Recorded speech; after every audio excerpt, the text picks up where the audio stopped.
You know what nobody talks about? Avoidants don't struggle with commitment because they're afraid of relationships. They struggle because they've been waiting their entire life for someone who won't punish them for breathing. Let me say that again differently. The avoidant in your life isn't emotionally unavailable.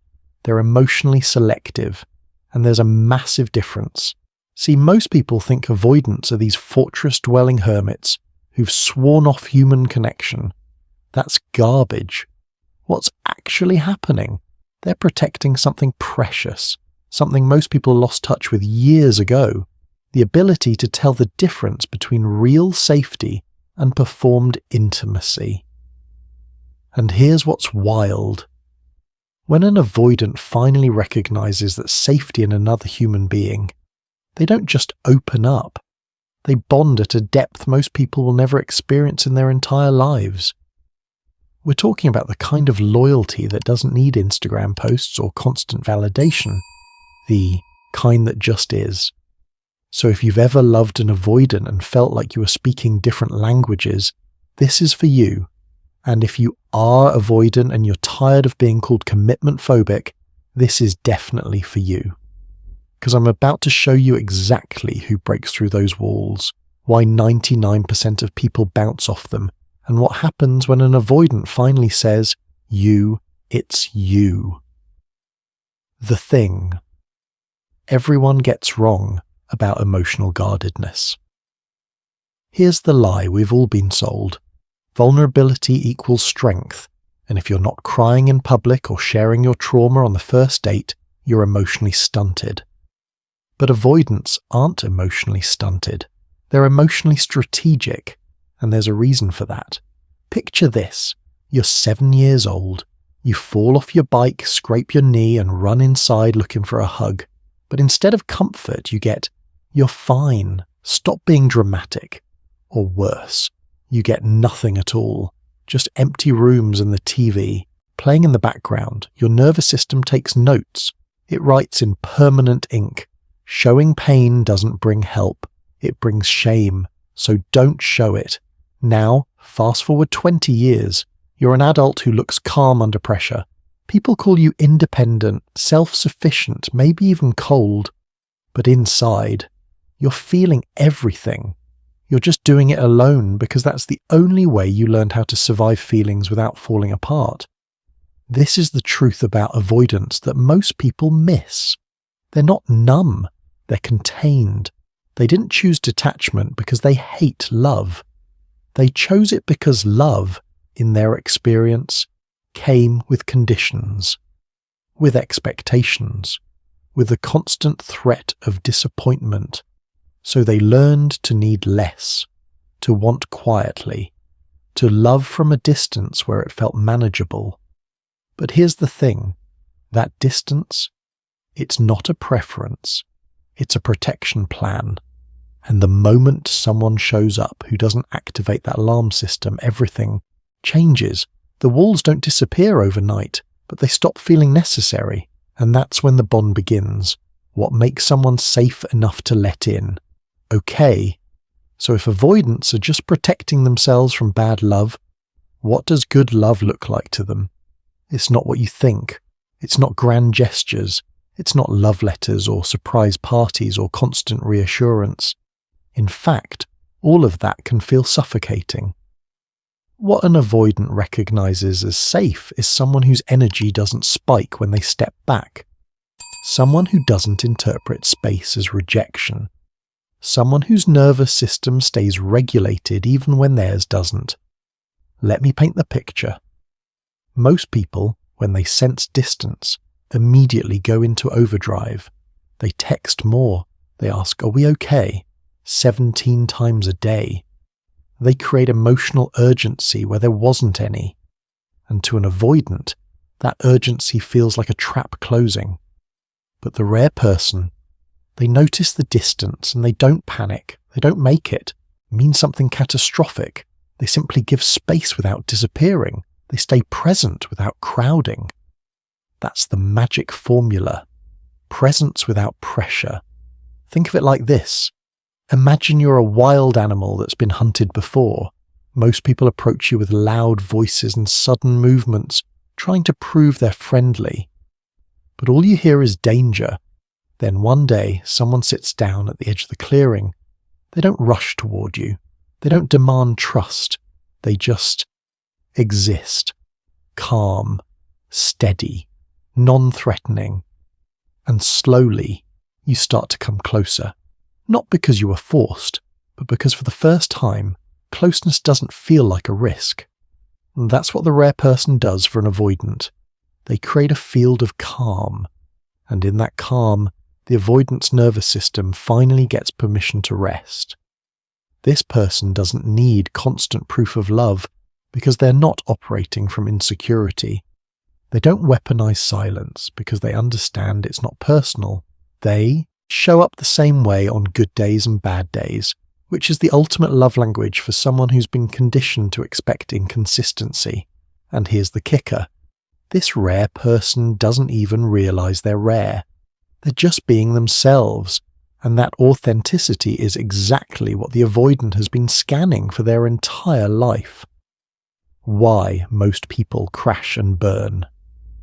Before they even start, let's be honest, most people don't make it past week 3 with an avoidant, and it's not because avoidants are impossible, it's because most people are operating from their own unhealed wounds. Here's how it usually goes down. You meet someone avoidant, there's chemistry, maybe even fireworks, but then, after a few dates, they start pulling back. Not in an obvious, I'm done with you way. Just slower responses, less intensity, more space. And this is where most people self-destruct. They assume the worst. They think, they're losing interest, I need to do something, so they double down. They initiate more. They create reasons to connect. They start performing closeness instead of letting it breathe, and every single one of those moves confirms the avoidant's fear. If I let someone in, they'll try to consume me. Here's another common mistake. Guilt trips. You never make time for me. I feel like I'm the only one trying. Why won't you just open up? To an avoidant, those statements don't sound like requests for connection. They sound like punishments for existing in their natural rhythm. And punishment is exactly what taught them to build walls in the first place. Then there's the third failure mode, taking it personally. The avoidant goes quiet for 2 days and suddenly it's, fine, if you don't care, neither do I.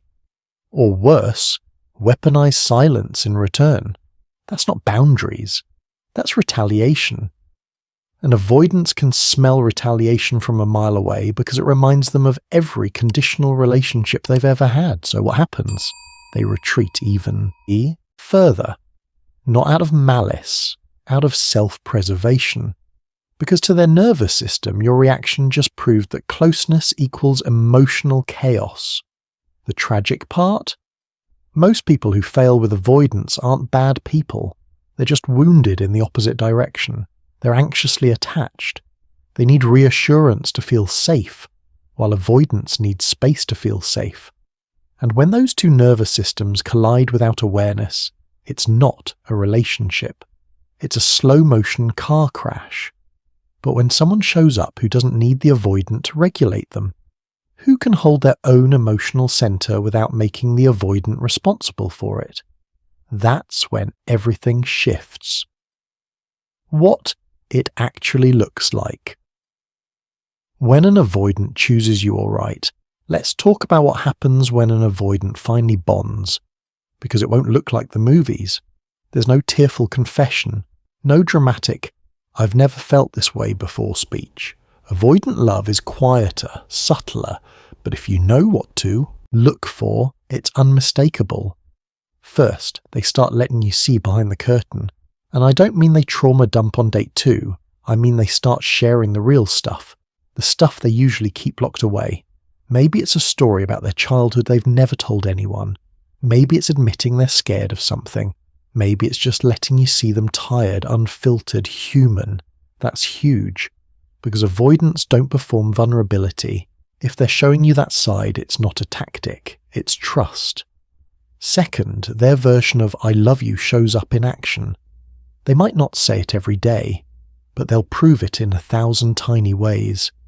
They remember the thing you mentioned once 3 weeks ago. They rearrange their schedule without announcing it. They fix something for you and act like it's no big deal. These aren't small gestures. They're avoidant love letters written in silence. Third, the space they take starts to feel different. It's no longer about escaping you. It's about recharging for you.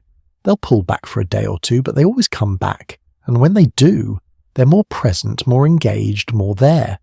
Because here's the shift. When an avoidant bonds with the right person, solitude stops being a refuge from connection and starts being fuel for it. And fourth, the biggest sign of all, you stop feeling like you're chasing.